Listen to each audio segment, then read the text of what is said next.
Prabowo itu sukses atau gagal? Atau dalam bahasa yang lebih negatif, seberapa gagalkah sebetulnya Prabowo? Dalam bahasa positif, seberapa suksesnya Prabowo? Menurut hemat saya sebagai warga negara, Presiden Prabowo sama sekali tidak meyakinkan. Presiden Prabowo lebih banyak gagal dibandingkan sukses sebagai pemimpin. Menurut saya, presiden yang sukses dalam sistem seperti di Indonesia adalah yang berhasil menggalang mayoritas yang sederhana untuk membuat kebijakannya tetap berjalan, tapi pada saat yang sama memberikan peluang bagi pengawasan yang efektif untuk dirinya. Dilihat dari sisi itu, menurut hemat saya, Prabowo mengabaikan prinsip pengawasan politik yang penting dalam demokrasi. Sebagai warga negara, saya ingin pemimpin yang sukses. Sikap kritis, perlawanan, atau penilaian negatif yang saya ajukan sepenuhnya dilandasi oleh keinginan saya agar Indonesia tidak menjadi negara gagal dan siapapun pemimpinnya membawa Indonesia ke kegemilangan.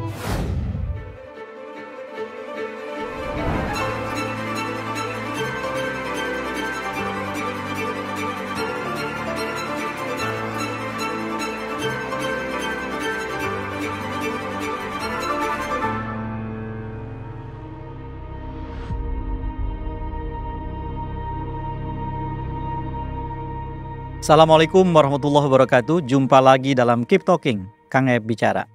Semenjak 20 Oktober tahun 2024, kita dipimpin oleh presiden baru dan wakil presiden baru, Prabowo Subianto dan Gibran Rakabuming Raka. Lalu kemudian sekitar 100 hari kemudian orang ramai membuat evaluasi. Dan evaluasi itu antara lain diwujudkan dalam bentuk survei. Sebuah media nasional, sebut saja namanya Kompas misalnya, dalam surveinya mengatakan bahwa kepuasan publik 80% lebih. Tetapi sebetulnya tetap menggantung di udara satu pertanyaan. Prabowo itu sukses atau gagal dalam masa awal pemerintahannya, dalam masa awal kepemimpinannya? Atau dalam bahasa yang lebih negatif, seberapa gagalkah sebetulnya Prabowo? Dalam bahasa positif, seberapa suksesnya Prabowo? Kalau misalnya mengacu pada hasil survei semacam Kompas yang tadi saya sebutkan. Izinkan saya memilih kalimat yang negatif dengan berbagai pertimbangan yang nanti akan saya jelaskan. Seberapa gagalkah Prabowo sebetulnya? Saya ingin mulai dari cara kita mengelola ekspektasi berhadapan dengan kepemimpinan baru. Jangan salah berharap, jangan pura-pura berharap. Itu prinsip yang pertama. Apa yang saya maksudkan? Jika kita tahu bahwa semasa kampanye Prabowo Gibran mengkampanyekan kelanjutan dan bukan perubahan, lalu kemudian ternyata ketika jadi presiden dan wakil presiden ia melanjutkan apa yang kita tentang dari masa lalu, bukan salah Prabowo, bukan salah Gibran. Dia memenuhi janjinya karena memang menjanjikan kelanjutan. Itulah yang saya sebut sebagai salah berharap. Saya tidak ragu-ragu, saya mengatakan kami Prabowo Gibran, Koalisi Indonesia Maju adalah akan melanjutkan semua programnya Pak Jokowi. Jadi dalam demokrasi, kalau pakai ukuran prosedur demokrasi prosedural, Prabowo sudah dengan taat menjalankan prosedur yang harus dia jalani, mewujudkan apa yang ia janjikan. Segala yang buruk di masa lampau dia lanjutkan, bukan hanya yang baik-baik. Dan kebetulan dalam perspektif cukup banyak orang, cukup banyak yang buruk yang diwariskan oleh pemerintahan presiden sebelumnya, Presiden Jokowi. Nah tetapi tentu pertanyaannya adalah, jika memang kita tidak memilih Prabowo, sementara kita memilih kandidat-kandidat lain yang pro perubahan, yang kalah, apakah kemudian tertutup kemungkinan kita berharap pada Prabowo? Demokrasi dan prinsip-prinsipnya mengajarkan tidak sama sekali. Tidak keliru berharap pada Prabowo. Bagaimana menjelaskannya? Penjelasannya adalah bahwa dalam demokrasi sebetulnya setiap warga negara tidak mengakhiri perannya pada saat pemilu selesai dan presiden baru dilantik. Pada saat itu justru warga negara sedang memulai sebuah kontestasi yang panjang, yang lebih berat dan lebih menantang dibandingkan kontestasi pendek, yaitu ikut pemilu. Pada saat ikut pemilu, warga negara membentuk kekuasaan. Sesudah itu, warga negara harus ikut menjalankan kekuasaan, setidak-tidaknya mengawasi jalannya kekuasaan dengan terus terjaga dan tidak tinggal diam, dan menyerukan dan menyuarakan segala hal yang menjadi aspirasinya, termasuk yang berbeda dengan Prabowo, termasuk aspirasi-aspirasi perubahan. Jadi tidak ada keliru sama sekali. Nah, karena itulah kemudian dengan menimbang bahwa jangan salah berharap, jangan pura-pura berharap, maka kita baru bicara tentang seberapa gagal Prabowo Subianto sesungguhnya. Kita perlu ukuran di sini. Ukuran awal yang biasanya dalam demokrasi digunakan adalah seberapa berhasil seorang pemimpin baru menggalang dukungan politik. Terutama ini krusial di dalam satu sistem seperti Indonesia. Partainya banyak atau multipartai, sistemnya presidensil. Biasanya sistem presidensil bergabung dengan sistem partai yang sederhana. Seperti misalnya sistem 2 partai di Amerika. Sementara sistem multipartai biasanya lebih berkembang dalam sistem parlementer. Sebuah sistem yang tidak kita gunakan. Maka kita menggabungkan 2 hal yang biasanya tidak bergabung. Sistem partainya multipartai atau berpartai banyak, sistem pemerintahannya presidensil. Di Amerika Latin itu menimbulkan persoalan.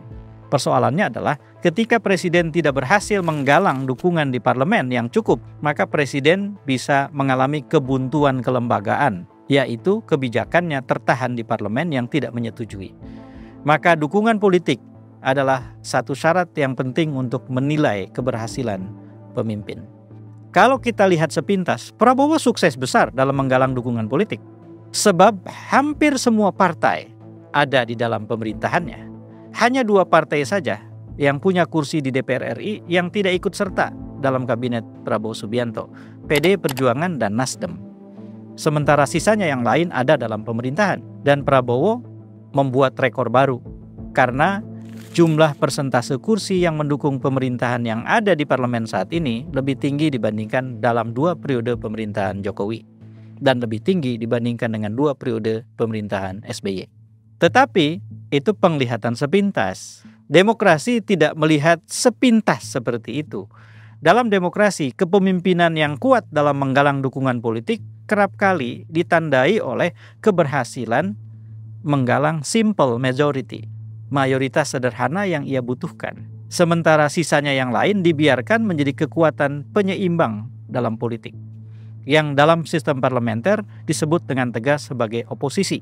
Dalam sistem presidensil, oposisinya tidak setegas itu.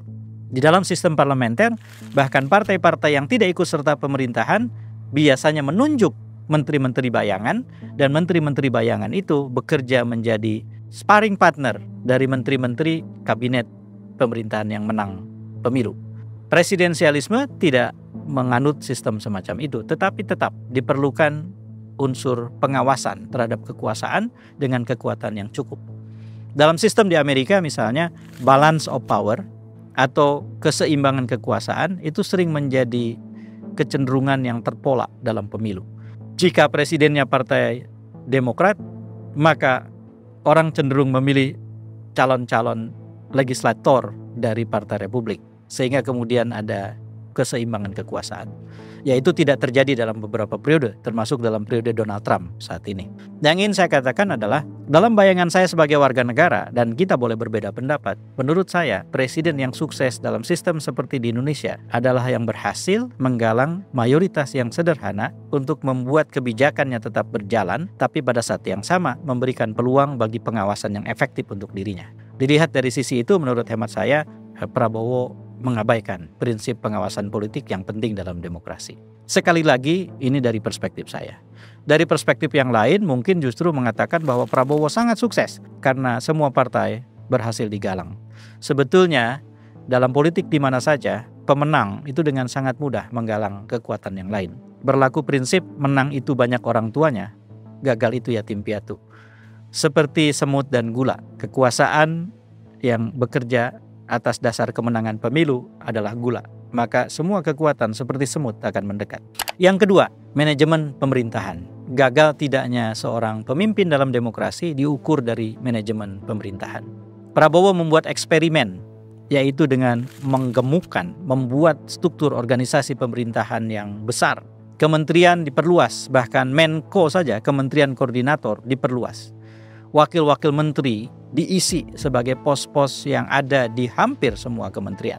Lalu kemudian ditambah dengan badan-badan dan pejabat-pejabat publik khusus yang juga kalau lihat pelantikannya seperti disetarakan dengan para menteri. Maka pemerintahan ini punya tantangan yang sangat besar dalam hal koordinasi dan sinergi. Kegagalan koordinasi dan sinergi akan membuat manajemen pemerintahan amburadul.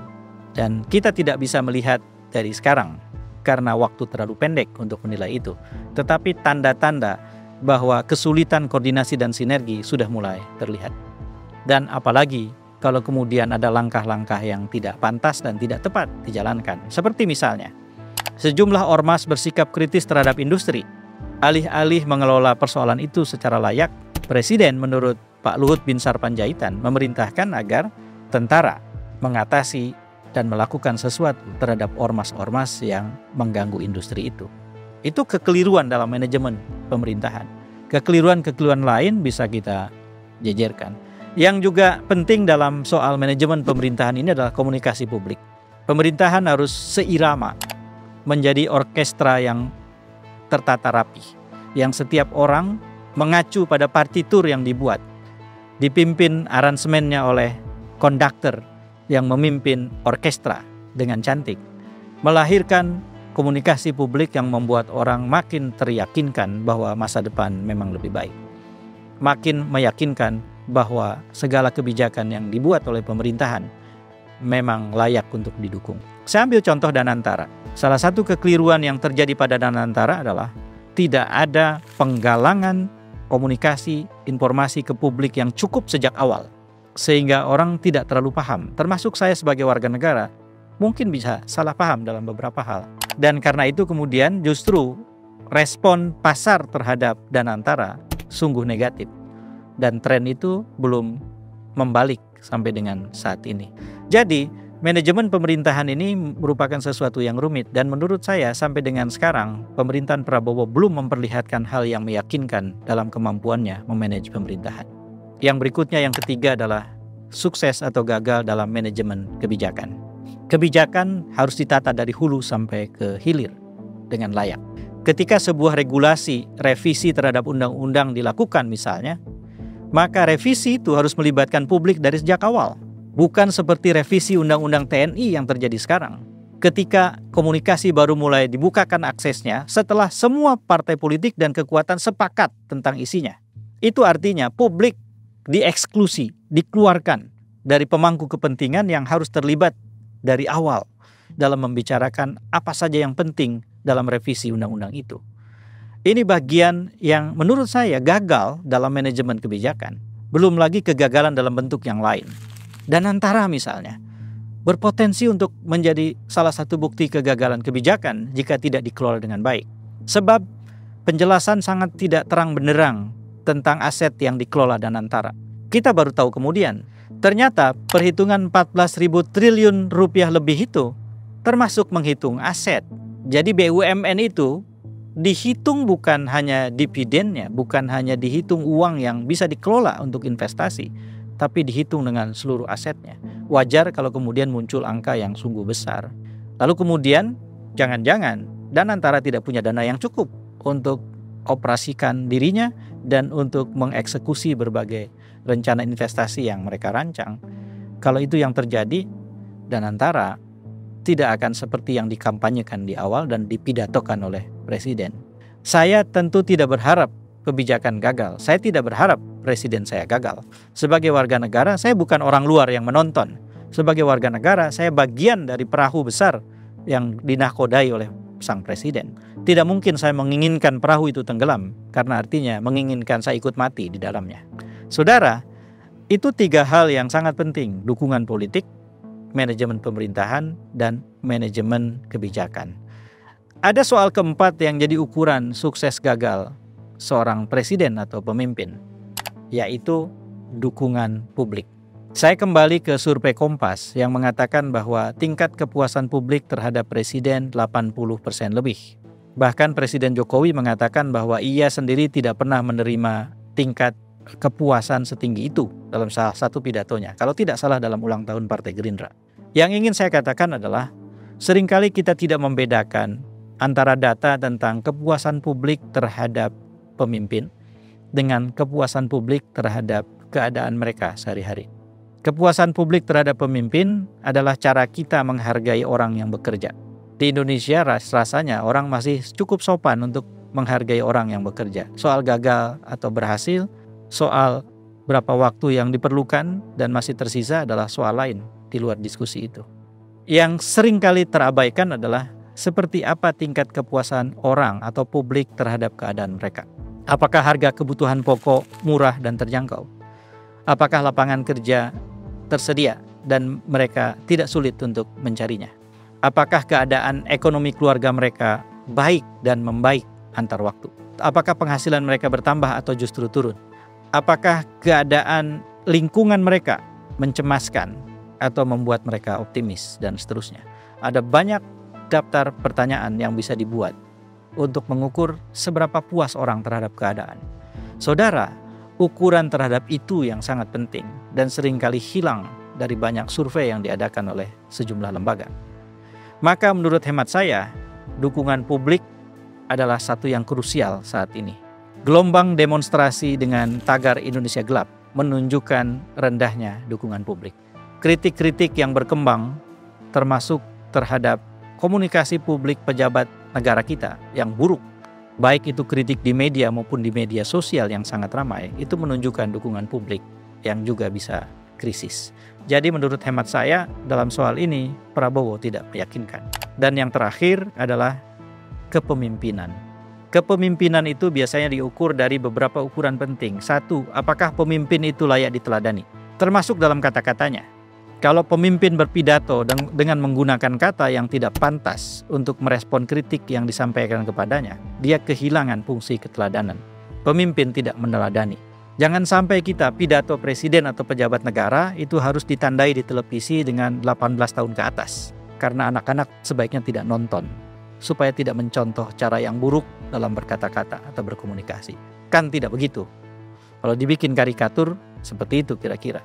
Selain keteladanan, pemimpin juga harus menunjukkan dirinya mempersatukan.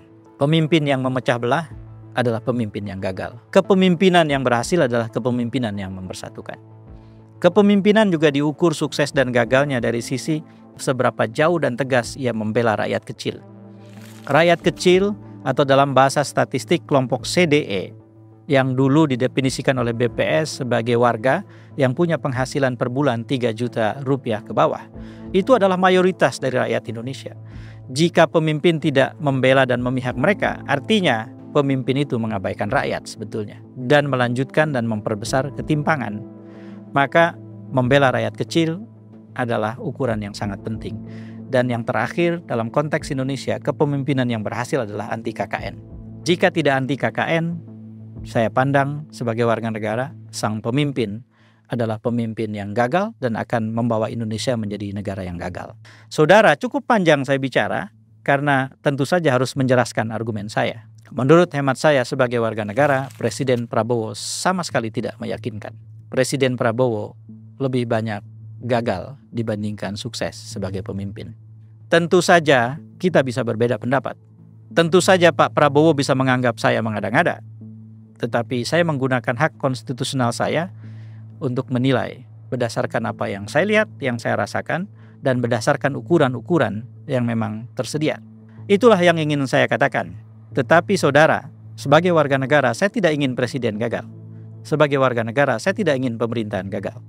Sebagai warga negara, saya tidak ingin kebijakan-kebijakan gagal. Sebagai warga negara, saya ingin pemimpin yang sukses. Sebagai warga negara, tentu saja saya ingin siapapun yang mengelola Indonesia, yang memimpin Indonesia, maka yang terjadi adalah perbaikan hidup rakyat. Besok lebih baik dari hari ini, dan hari ini lebih baik dari kemarin. Apa yang saya sampaikan ini, dengan sikap kritis, perlawanan, atau penilaian negatif yang saya ajukan, sepenuhnya dilandasi oleh keinginan saya agar Indonesia tidak menjadi negara gagal dan siapapun pemimpinnya membawa Indonesia ke kegemilangan. Saya Saifullah Fatah, wallahul muwaffiq ila aqwamit thoriq. Assalamualaikum warahmatullahi wabarakatuh.